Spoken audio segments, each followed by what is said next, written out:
Hello students, welcome back to Hindi mirror channel. सभी students का Hindi mirror पर फिर से स्वागत है। अभी जो कंटेंट लेकर आए हैं BAPAN 220, जिसका पेपर कल होने वाला है। तो चलिए यहाँ पर आपको बता देते हैं कि आपको किस प्रकार से अपनी तैयारी करनी है।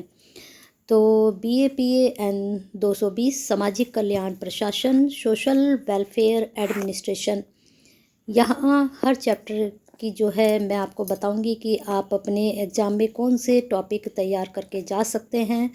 टोटल यूनिट आपकी 18 है। अब 18 यूनिट तो कोई भी याद करके नहीं जा सकता है। तो यहाँ पर जो आप अगर इस चैनल से पहले से ही जुड़े हैं तो आपको मालूम ही है कि इम्पोर्टेंट टॉपिक, इम्पोर्टेंट क्वेश्चन सभी आपको बताया जाता है। और साथ में यूनिवर्सिटी से रिलेटेड जितने भी मैसेज आते हैं, एग्ज़ाम से रिलेटेड जितनी भी आपके इन्फॉर्मेशन आती है, नोटिफिकेशन आते हैं, सब आप तक पहुंचते हैं।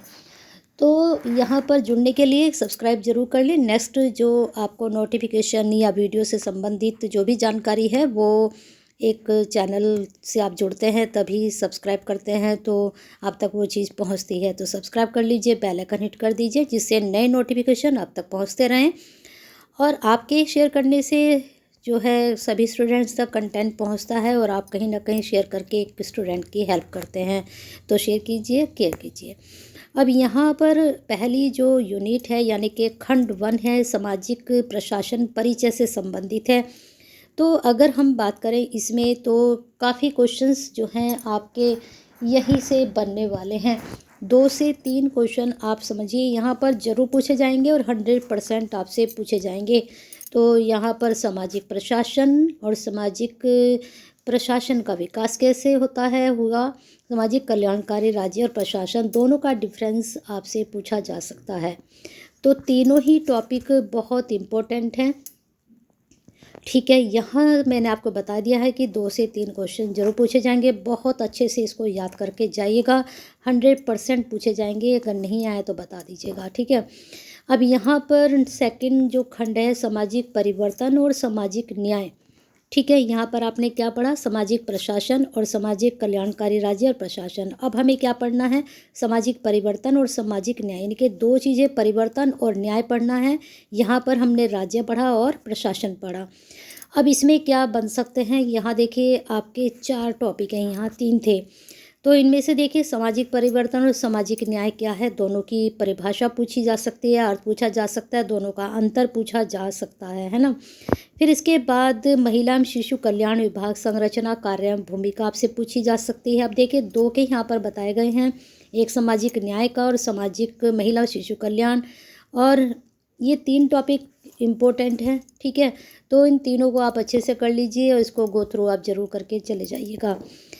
अब बात करते हैं आपके सामाजिक कल्याण संबंधी संवैधानिक संस्थाएं। अब 2 चीज़ें यहाँ पर निकल कर आ रही है, एक तो सामाजिक कल्याण निकल के आ रहा है, दूसरा संवैधानिक संस्थाएं।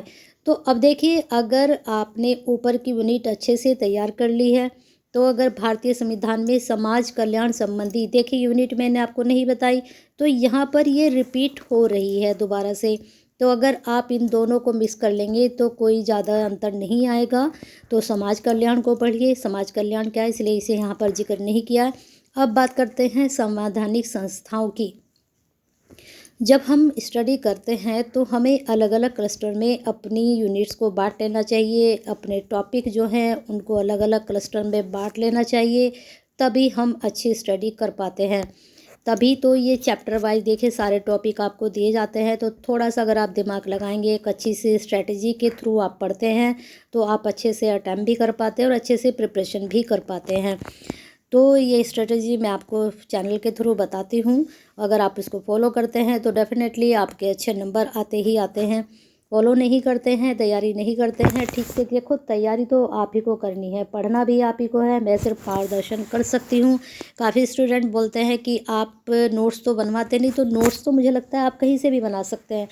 ज़रूरत है आपको गाइडेंस की कि वह आपको किस तरह से करना है। रास्ते पे कोई भी चल सकता है अगर रास्ता दिखाया जाए। ठीक है, चलते हैं आगे। यहाँ पर बता देते हैं समाज कल्याण संबंधी सामाजिक जो संवैधानिक संस्थाएं। देखिए कितनी सारी संस्थाएं, राष्ट्रीय महिला आयोग है, राष्ट्रीय अनुसूचित जाति आयोग है, राष्ट्रीय अनुसूचित जनजाति आयोग है, राष्ट्रीय पिछड़ा वर्ग आयोग है, राष्ट्रीय अल्पसंख्यक आयोग है, और ये तो कितने हो गए, 1 2 3 4 5 6 हो गई हैं संवैधानिक संस्थाएं। तो मेरा मानना है कि इसमें से कोई भी आपसे पूछी जा सकती है, और डेफिनेटली तो मैं नहीं कह सकती, लेकिन अगर मैं बात करूँ तो राष्ट्रीय महिला आयोग बहुत इम्पोर्टेंट रहता है, और मानव अधिकार आयोग बहुत इम्पोर्टेंट रहता है। बाकी को आप गो थ्रू करके जा सकते हैं, दो तो बहुत ही इम्पोर्टेंट है, ठीक है। और ये भी राष्ट्रीय पिछड़ा वर्ग आयोग आप कर सकते हैं। तो दो तो आप ऊपर के एटलीस्ट करके ही जाएं, और बाकी को पढ़कर जाएं अगर इनमें से भी कोई आता है तो, जिससे आप अच्छे से अटेम्प्ट कर पाएँ, क्योंकि एक दूसरे से जुड़े हुए हैं। थोड़ा बहुत दो पढ़ेंगे तो और भी कर पाएंगे, ठीक है।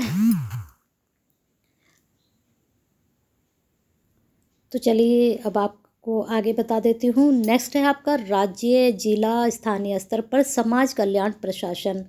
अब अगर हम बात करें तो जो समाज कल्याण प्रशासन है उसमें राज्य, जिला, स्थानीय स्तर की क्या भूमिका है, उनके क्या कार्य हैं, ठीक है, वो किस प्रकार से प्रशासन में काम करते हैं।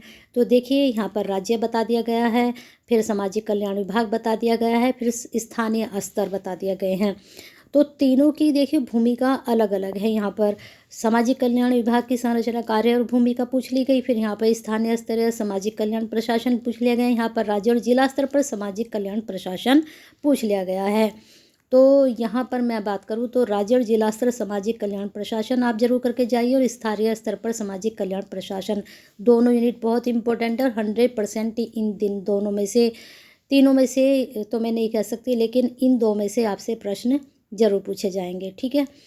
अब बात करते हैं लास्ट में खंड 5 की, समाज कल्याण में गैर सरकारी संगठन की विशेषताएं बहुत इंपॉर्टेंट है, 100% करिएगा। गैर सरकारी संगठनों की समाज कल्याण में भूमिका 100% कर लीजिएगा।